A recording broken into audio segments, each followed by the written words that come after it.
oui. Alors, il commence à venir. Oui, voilà.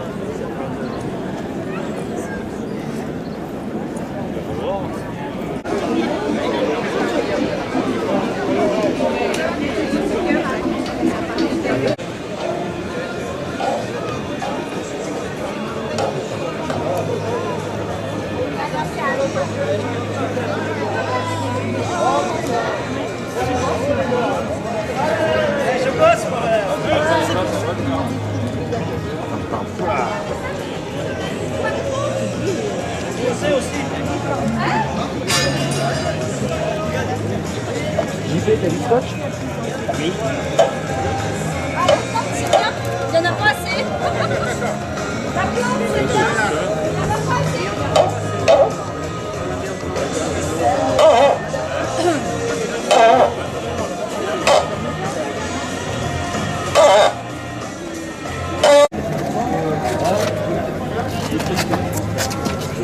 Et on va mettre l'écart Macron dessus? Quand même qu'on se bagarre pour garder la trésorerie, faut qu'on se bagarre pour garder les écoles, enfin je sais pas, il y a des choses, c'est un bien commun, on en a besoin partout. Donc ça c'est la première chose. Mais dans ces, y compris ici là, il y a des endroits où on ne peut pas empêcher qu'il y ait une maison parce que les élus, ils en veulent absolument, ou une communauté de communes en veut absolument. C'est là où se présente, là où on est obligé d'avoir plus ou moins, il n'y a pas le choix, que des fois on se fait imposer une maison, c'est que le personnel dedans, effectivement, on a insisté sur le statut. C'est important qu'on ait du personnel formé, soit, mais du personnel qui est issu des administrations qui sont présentes, c'est quand même beaucoup mieux, parce que eux, ils savent déjà de quoi ils parlent, ils vont pouvoir donner le renseignement tout de suite, et puis surtout, ils sont, avec le statut, il y a des devoirs et des obligations. Et les devoirs et obligations, c'est en particulier pour moi qui suis postière, d'avoir prêté serment. Donc, je n'ai pas le droit d'individuer les choses. Allez au les postes commerçants, pour acheter quelque chose. Vous allez voir comment ça va faire. Le gars, il peut les répéter à tout le monde que vous avez fait retraitant, ou que vous êtes à découvert, que vous n'avez pas pu le faire. Voilà, ça c'est des choses qui sont hyper importantes. Puis la dernière chose que je voudrais dire, hein, c'est qu'on a été plusieurs à dire, c'est à un moment donné le fameux triptyque. C'est-à-dire que là où on arrive à se mobiliser, là où il y a des choses qui démarrent, on n'a jamais pu le faire sans les trois piliers. C'est-à-dire qu'il y a les collectifs d'usagers, il y a les élus et il y a les syndicalistes. Parce qu'il y en a qui savent de quoi ils parlent parce qu'ils sont à l'intérieur. Donc effectivement, il y a des choses qu'on peut, il y a des informations qui peuvent être échangées et on peut avoir de bonnes réactions par rapport à ça. Mais on a besoin des élus sur place parce que c'est quand même nous qui ont quelque part le pouvoir, même si c'est nous qui avons le pouvoir, des fois on se trompe. Et puis il y a aussi effectivement les citoyens, parce que les citoyens, c'est eux qui sont en première ligne quand il y a des choses qui disparaissent. Ou quand ils ont besoin de quelque chose et qu'on n'a pas. Ça ne pas, ils sont obligés de se déplacer et tout. Donc à chaque fois, on a gagné, on a des avancées avec les trois forces ensemble. Et c'est ce qu'on fait sur l'Isère au niveau du comité isérois de défense des services publics postal. Le bouleversement territorial que nous sommes en train de vivre est quelque chose d'extrêmement profond. Ça n'est pas qu'une réforme, c'est une attaque radicale contre l'édifice républicain. Car dans cette logique, il y a une conception de l'aménagement du territoire. Pas celle pour répondre aux besoins, pas celle pour faire vivre la démocratie locale, pas celle pour créer des équilibres et des territoires harmonieux, pas celle-là. Donc il y a une logique. Quelle est cette logique? Cette logique, c'est de créer des territoires en concurrence qui vont attirer les capitaux et qui vont créer les meilleures conditions possibles dans des zones très périmétrées pour que les capitaux viennent se valoriser. C'est ça leur logique, cette logique. Et ça dans le cadre, bien entendu, d'un marché européen toujours plus comment dirais-je, solide, avec des grandes régions et avec peu à peu une sorte d'Europe fédérale dans laquelle les États vont peu à peu se comprimer, vont peu à peu perdre de leur sens et de leur rôle. C'est ça cette logique. Donc il y a vraiment une logique d'aménagement du territoire dans cela. En fait, moi je dis souvent, la métropole, c'est antinomique avec les valeurs républicaines. Parce que le concept métropolitain, c'est un concept inégalitaire au possible. Voilà, et donc c'est bien face à ça que l'on va devoir travailler. Et alors, à partir du moment où on a cette vision des choses, qu'on voit bien où on veut nous mener, eh bien, à nous maintenant de ne pas se mettre en situation de renoncement. Seulement, en face de nous, tout va être fait pour nous dire, pour nous faire passer la pilule, comme ils l'ont fait pour l'école, pour essayer de dire, il n'y a pas d'autre solution que celle-là. Il faut l'admettre, il faut s'y conformer. Et qu'on soit élu, syndicaliste ou citoyen, on va être devant la même situation dans son service, pour le citoyen ou le salarié, dans sa commune ou dans son département pour l'élu, mais on va avoir la même situation. Et donc, des outils secrets, déjà des outils de financement, on va dire, écoutez, si vous vous fusionnez entre communes, vous aurez un peu mieux de DGF, de dotation, mais si vous ne le faites pas, vous en aurez beaucoup moins. Et puis on va dire aux salariés, si vous acceptez finalement cette logique, eh bien, on va peut-être trouver quelque chose qui va vous compenser, plus ou moins. Mais le résultat des courses, eh bien, ça va être que le territoire va se dévitaliser, va concentrer sa richesse sur un périmètre de plus en plus réduit, et surtout que les pouvoirs vont s'éloigner toujours plus du citoyen, jusqu'à ce que le citoyen n'ait plus de poids sur la décision. Parce que c'est là la question. Donc nous, et je termine là-dessus, si nous ne voulons pas subir, ni se trouver en situation de renoncement, il faut recréer les conditions d'une appropriation de la vie démocratique par les citoyens. Car quels que soient les périmètres et les logiques du capital, il y aura toujours la possibilité de s'organiser, de se rassembler, de prendre la parole et d'exiger de nos adversaires, j'ai envie de dire, eh bien qu'ils lâchent, c'est-à-dire créer des rapports de force. Vous voyez, la vie ne va pas s'arrêter parce qu'on va nous imposer la grande région. Moi, je suis aquitain, je suis girondin, c'est pas parce qu'on va nous imposer la grande région qu'on va s'arrêter de vivre.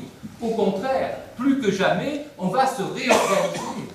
Et sur le terrain, on va créer les dynamiques citoyennes, et cette journée y participe. Elle y participe. Il va falloir en inventer beaucoup plus, sur tous les sujets. Parce qu'on ne va pas laisser à des exécutifs rabougris le soin de décider de toute notre vie. Les territoires, ils appartiennent aux citoyens qui y vivent. Et donc c'est cette irruption dont on a besoin, et pour laquelle il faut travailler. Pour être entendu, il aurait fallu qu'on puisse en parler comme l'a dit Baptiste. Donc je crois que l'intérêt de Guéret, c'est que nous sommes ensemble usagers, agents, citoyens, et je pense que nous partageons en partie du diagnostic sur laquelle on revient forcément sans cesse, mais je crois que c'est pas ça qui fait débat entre nous. Et je pense qu'il faut profiter de la dynamique que nous avons initiée à Guéret depuis maintenant 10 ans, mais qui là aujourd'hui franchement reprend corps, à un moment où le gouvernement est totalement silencieux sur la question des services publics, puisqu'on est confronté à la loi de l'organisation territoriale, je ne reviens pas sur ce que disait Baptiste dit, avec sur la conception, la manière dont tout ce que cela induit, mais où en même temps que cela est fait, il n'y a jamais un mot sur les services publics par le gouvernement. On nous parle beaucoup aujourd'hui des valeurs et du modèle social de notre République. Nous nous évertuons toujours à la FSU de rappeler que dans les valeurs et dans le modèle social français, un des piliers, ce sont les services publics. Or, aujourd'hui, une absence totale sur le rôle que doivent jouer les services publics dans les territoires et donc sur le rôle que doit jouer aussi, bien sûr, l'État sur les territoires. Et je crois que là, aujourd'hui, ce que nous pourrions nous dire, c'est qu'ensemble, on va essayer de renverser les choses et d'inverser le cours d'un processus qui est en train de s'installer, mais comme effectivement je partage que rien n'est jamais provisoire, on peut se dire qu'on va regarder ce à quoi nous sommes confrontés et qu'on va essayer d'imposer un autre débat et aussi d'autres mesures. Alors un autre débat, ou tout simplement un débat, puisque donc ce débat n'a jamais eu lieu, vraiment. Certains territoires, certainement, il y a eu des débats. En ce qui concerne les agents et tout ce que les organisations syndicales ici présentes, ou aussi d'autres qui ne sont pas présentes, effectivement, ont pu dire sur, voilà, partons des besoins.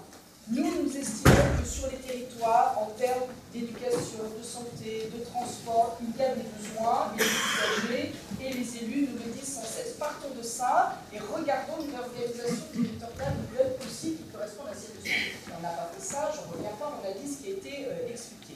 Deuxièmement, on dit, ça va avoir des conséquences pour les agents, quoi qu'en fasse. Vous avez évoqué les questions d'emploi, les questions d'harmonisation des droits, par exemple pour les agents territoriaux, où on ne sait pas comment vont se faire les transferts certains entre des collectivités territoriales, est-ce qu'ils vont garder leurs droits, pas leurs droits, etc.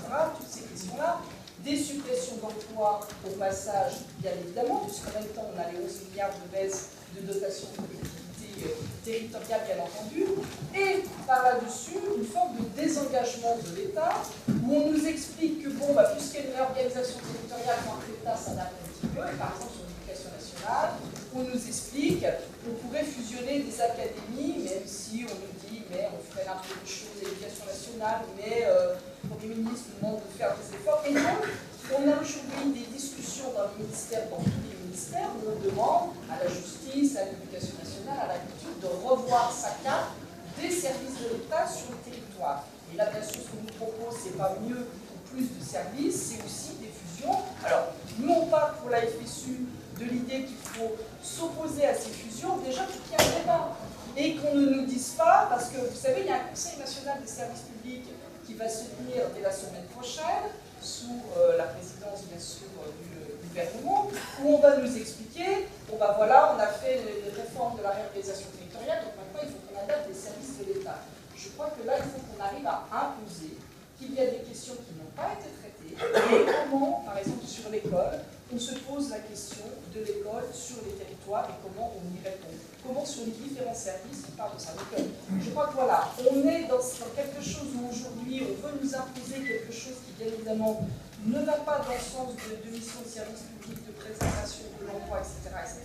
Alors je rappelle le passage, ne serait-ce que la fonction publique, c'est pas 20% d'emploi en France, hein, et donc ça mérite quand même qu'à un moment on reparle de ces questions. Voilà, donc pour ne pas être trop long dans un premier temps, moi je dis, regardons ensemble, à partir du diagnostic qui fait relativement consensus, comment on repart de Guéret en nous disant, voilà, nous on veut effectivement réduire les inégalités entre les territoires, réduire les inégalités dans les territoires, permettre à chacun des accès à des services publics de qualité, du progrès social, etc. Et à partir de là, comment, agents, usagers, citoyens, on crée une dynamique nouvelle dans le pays pour que ces réformes bulldozer ne se fassent pas bien sûr en État, mais qu'on arrive à imposer d'autres choses. Cette journée fait la démonstration que les convergences sont à portée de main. Il faut tout simplement avoir deux objectifs.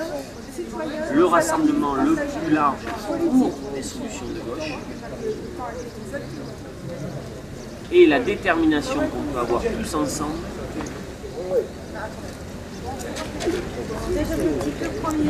le premier, les convergences les plus larges dans la société et à gauche autour de priorités, la défense, le développement et services publics en étant un.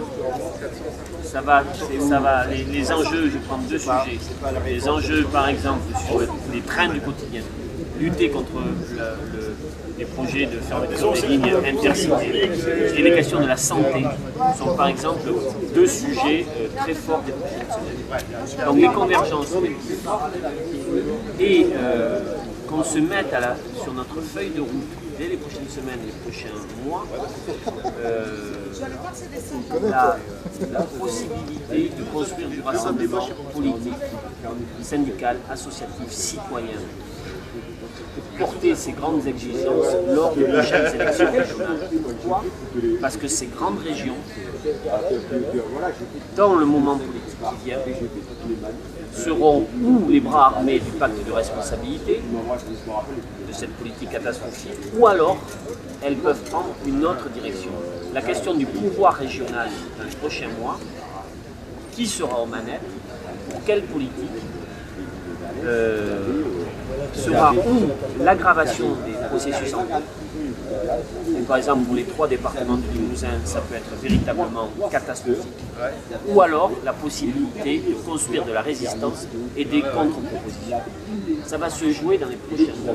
Il faut donc répondre à ce problème.